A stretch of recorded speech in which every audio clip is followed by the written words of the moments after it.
Today is 1/24/24, January 24th, 2024. I picked up 9 boxes of books. These are all the books that I am not going to be able to use. And over here on the table, I have stacked up books that I am going to look up on Amazon as well as on eBay. These are all ones that have barcodes or ISBNs, and these are ones that do not. It doesn't look great, but that's what happens. Sometimes street book pickups are awesome, and other times they are the opposite. So this is someone that called me a couple days ago, and I went out this morning. They did not have anything boxed up. I recommend, if you're going to go to someone's house or anywhere where they have books, that you stipulate that all of the books have to be boxed up first, because otherwise you're just going to have to charge them money. As far as I'm concerned, if you're picking up books for free, that's the service. The free service is the books are ready to go. Even if they're inside the house, they're ready to go. They're boxed up. You can just pick up the boxes. Worst case scenario, they're in bags, but preferably boxes, but I'll take bags. I have done that before. And then you put them in your car, truck, and drive off. That's, it's helping them to not have to dispose of them themselves, donate them themselves, etc. It's going to a good place. It's someone that's going to use them, or at least some of them. Because the truth is that I'm the Grim Reaper of books. Based on my almost 10 years of experience, I can figure out pretty quickly if a book is in demand. And considering that I sell on eBay, Amazon, and have 2 stores, I have a pretty good idea of what people are looking for and what might sell. So keep that in mind. Books that are boxed, ready to go. Otherwise, you're just clearing off shelves for people, and you might as well be a mover and charge them an hourly fee or a set amount of money. So they started boxing them up. It was kind of a weird situation, but I brought a couple of boxes, brought like 3. They used those as well. They had more books. I don't know if I'm going to go back just based on what these books are, but they also had a crap ton of records just sitting in like when you walk into the house. I'm talking hundreds, like maybe even 1,000 records.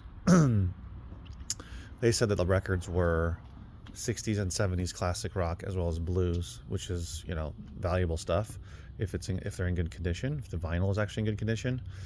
But the sleeves all had covers on them, the transparent plastic covers. So that's a side note, but the guy wasn't sure if he wanted to get rid of them. But anyway, I picked these up, so I'm going to go through these right now and let you know if there's anything in here that I'm going to be keeping, either to sell online or in one of my stores.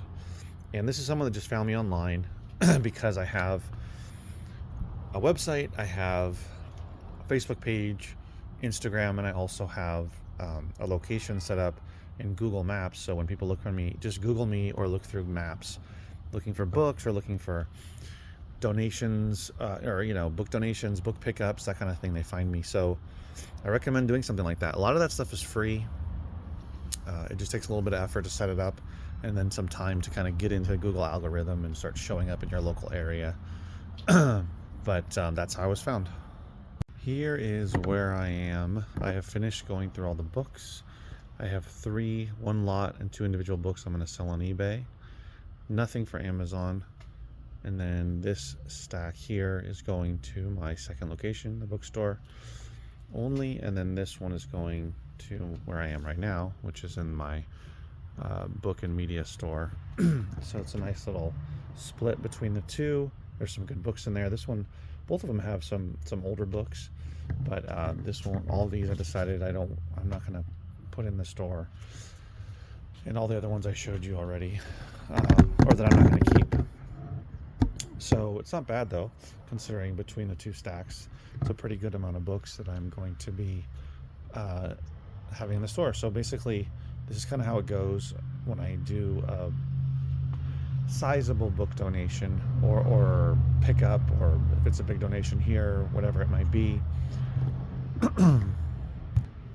I essentially first sort through them to decide if they're even worth looking up, And then once I have them in their different stacks, because I'll stack them according to ones I need to look up on eBay or manually do it, versus the ones that have a barcode or ISBN.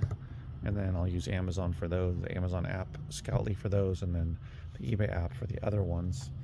And if I need to do, need to do any other research, I'll do that as well. There's some old books in here. So like these Victor Hugo books are from 1888. So that's really cool. And there's a couple others in there that are 70 plus years old here as well. It's always like to have some older books. People do like to look through that stuff and sometimes buy them. I have the original illustrated Sherlock Holmes, which is being purchased pretty regularly on Amazon right now. This book here, Never Enough. Actually, I have the hardcover and the paperback copy. Here's the paperback. I have the hardcover right there. So I'm going to split them between the two stores. This one's going for $12 and change, the cheapest price on Amazon. It's selling really regularly. It's about addiction. Yeah, so that's definitely one that is to look out for, because you could resell it on Amazon. Even if you got it for free, though, you're going to make like $4 or $5 off of the paperback. That's how low the profits are on Amazon for a book that you're selling for almost $13.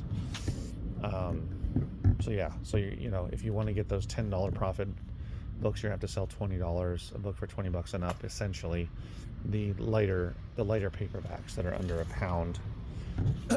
If you get into heavier books, heavier paperbacks, or heavy hardcovers, then of course the based on the weight, the profit goes down a bit.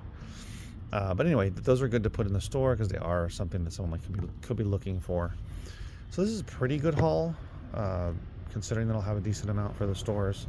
Only 3 here for eBay, but this one is going for, let's see, on Amazon the cheapest price is $104, and then on eBay it's $99 free shipping but not taking offers.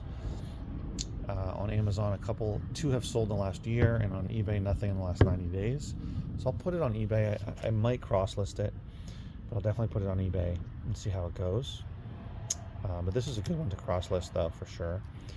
And this is Sculptor, so it's a pretty rare book considering there's not that many copies between Amazon and eBay, but it is definitely a higher priced book.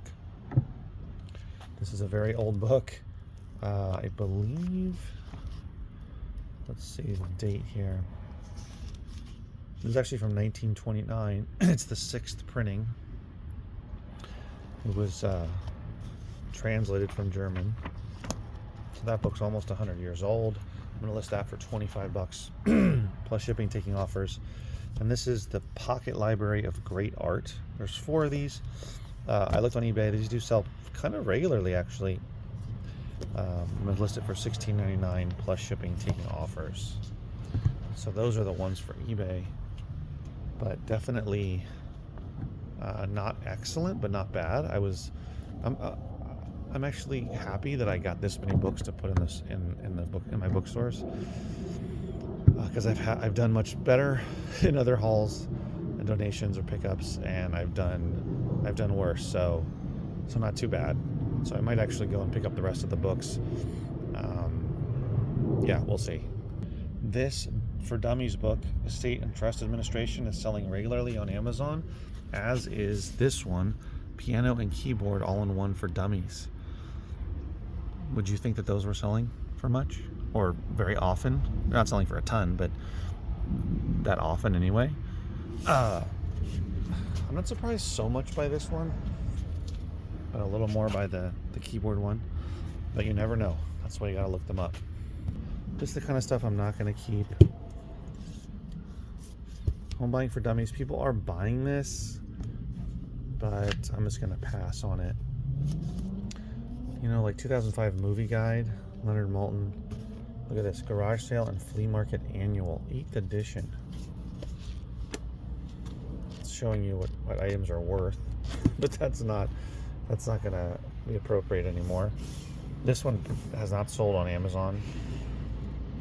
And you got the Dictionary of Imaginary Places, which is not really sold either on Amazon. So you never know. That's one I thought would be one that I would keep, but it turns out no one's really buying it. So get yourself out there, whether you're passing out flyers, whether you're passing out business cards, or you're just networking with people, telling them what you do, or starting a, what do you call it, Facebook page, TikTok, whatever it is. But locally is the best, especially if you live in an area, even if it's not a highly populated area, even if there's 100,000 people in your city, that's still a lot of people. I mean, all you need is a fairly steady flow of people looking to get rid of their books, and you'd be surprised. There's a lot of people weekly, if not daily, looking to move their books out. Like I always say, they're heavy, they're bulky, and people love the idea of someone coming in and just taking them off their hands, not having to deal with it. Yeah, so keep that in mind. All right, guys, see you in the next video. Take care.